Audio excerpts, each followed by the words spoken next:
Fala aí, pessoal. Como podem perceber, a qualidade da imagem está pior que o de costume. Eu perdi o meu celular, por isso até que eu estou um tempo sem fazer material. Estou juntando dinheiro aí para tentar comprar um celular novo com uma qualidade para a gente voltar à qualidade de costume. Então eu estou com um celular velho aqui, mas aí eu queria aproveitar, né, para surfar um pouco nessa última polêmica aí da Débora Aladim, né, que a Débora Aladim cometeu a gafe de falar sobre a pintura de Michelangelo. Eu acredito que todos devem estar informados, caso não estejam, busquem saber. Aí eu quero comentar isso, na verdade eu já falei disso um pouco, né? Tem alguns vídeos aqui do meu canal onde eu trato do assunto, mas vamos lá, eu vou fazer uma síntese bem rápida do que acontecia na Renascença, tá? Débora Aladim não está de todo errado, mas eu vou explicar qual que era o contexto da situação. Naquela época ali, né, em meados do começo da Renascença, o banqueirismo, né, o sistema bancário, era uma forma de empreendimento que estava ficando popular entre as famílias burguesas.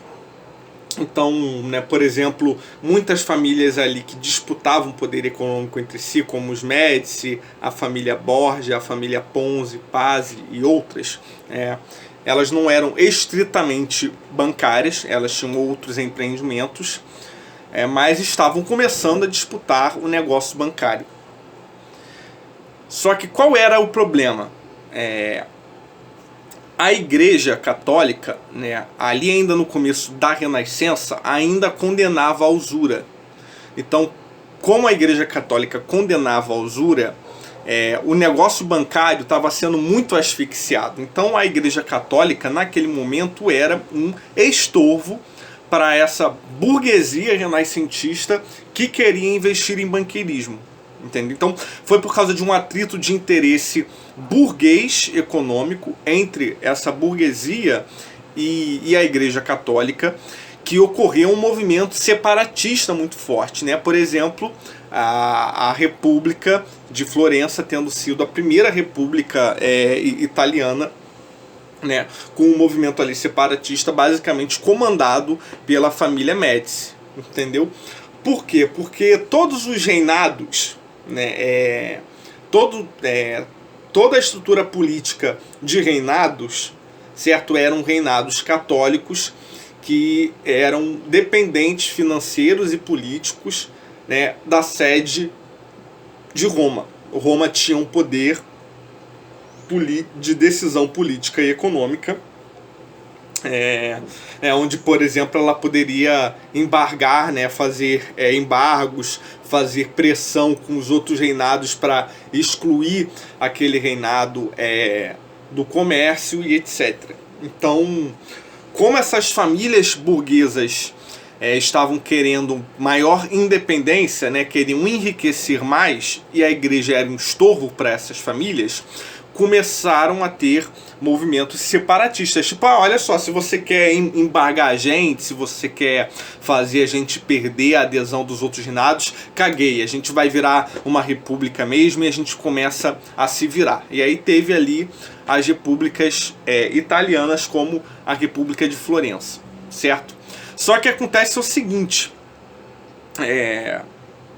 combater a igreja enquanto instituição formal não era suficiente, porque toda a população ali italiana ainda era católica, entendeu? Então não adianta você se separar da igreja enquanto poder político, né, se a sua população ainda é católica. Então a população ali toda sendo católica ainda era uma população que via o banqueirismo com maus olhos, entendeu?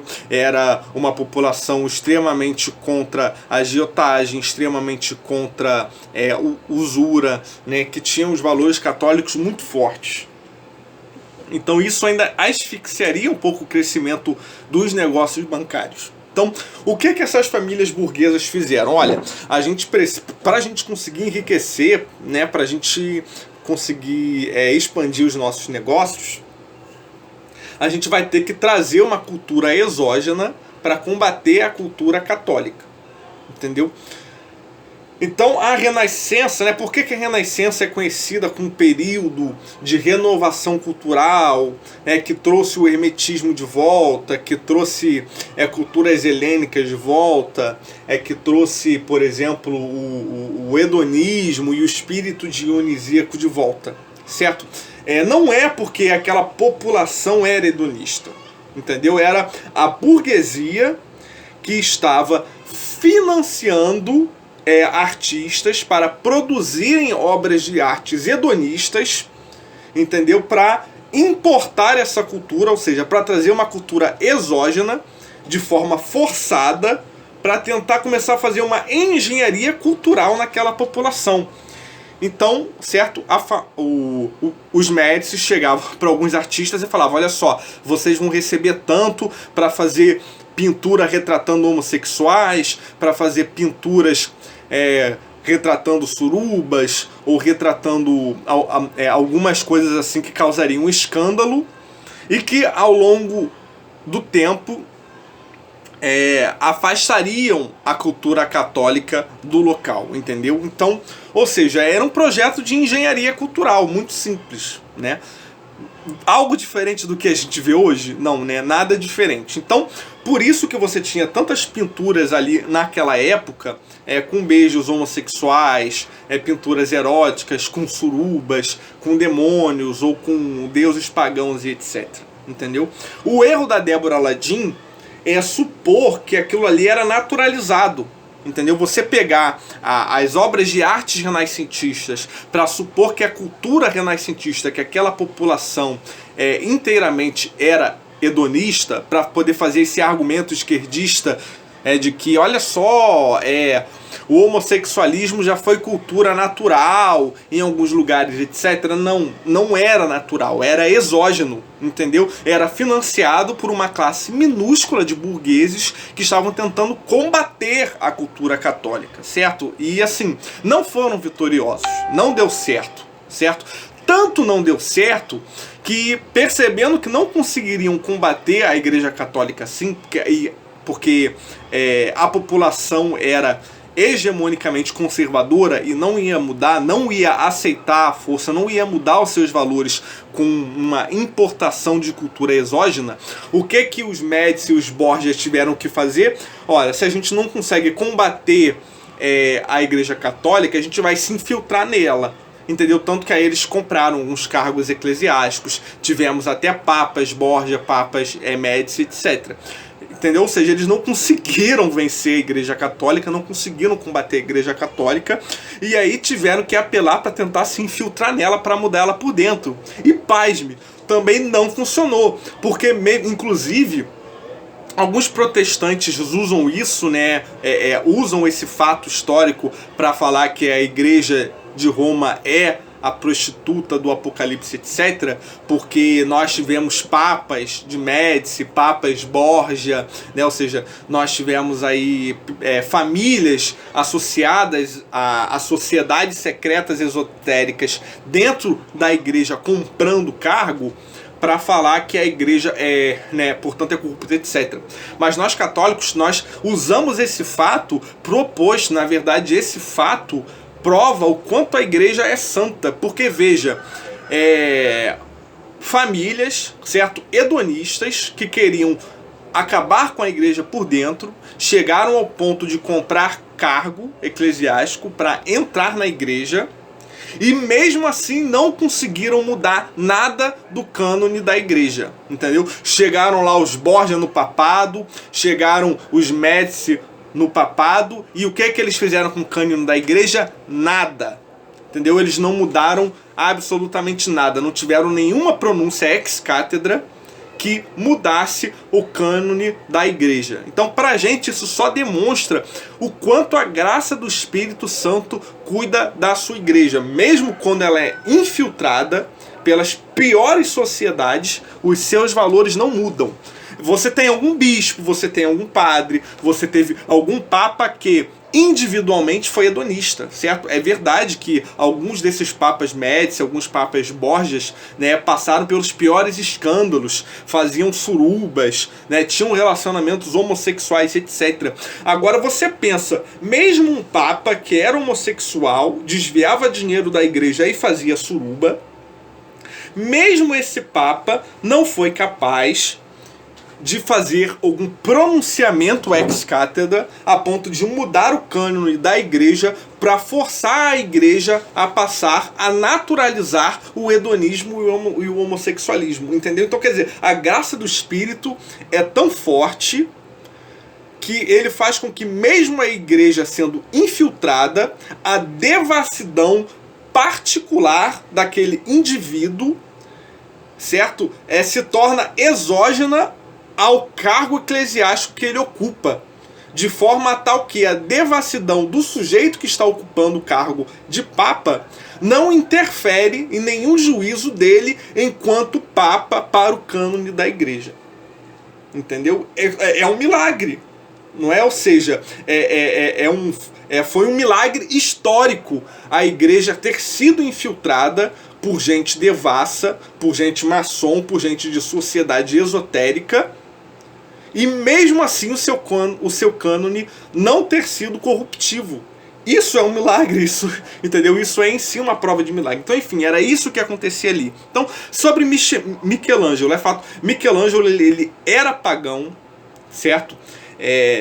Várias obras dele, fora, né, ele tinha as próprias obras que eram explicitamente devassas e pagãs.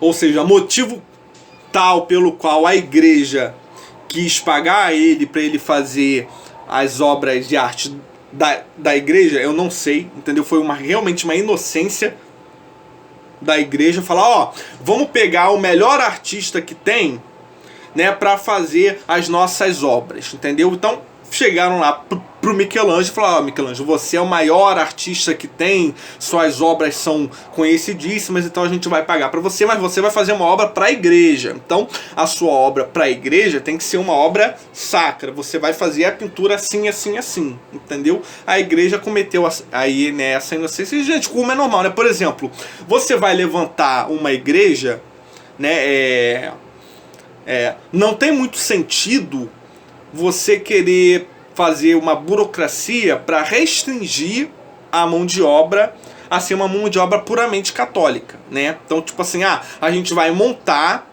né, para levantar uma igreja tem que ser uma empreiteira, uma prestadora de serviço que seja confessadamente católica. Não, né? Qualquer pessoa pode ir lá e colocar pedra sobre pedra, fazer argamassa e tal e levantar a igreja.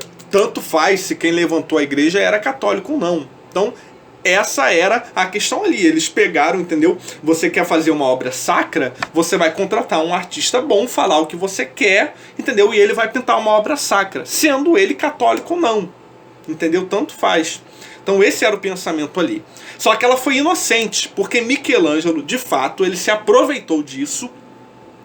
E, organizado com as sociedades secretas, ele se aproveitou da inocência que a igreja teve, né, com a índole dele, e falou, agora eu vou infiltrar as obras da igreja com mensagens subliminares propositais. Então sim, um monte de obra, um monte de arte sacra da igreja que foi pintada por Michelangelo foi infectada por mensagem subliminar que ele fez propositalmente, entendeu? Para poder... Foi tipo um trote que ele pregou na igreja, entendeu? Então assim, aconteceu, de fato aconteceu, ela não está de todo errado, né? Mas na obra, só que ela escolheu uma obra errada para retratar isso, né? No caso daquela obra ali, a obra encomendada foi uma obra de juízo final.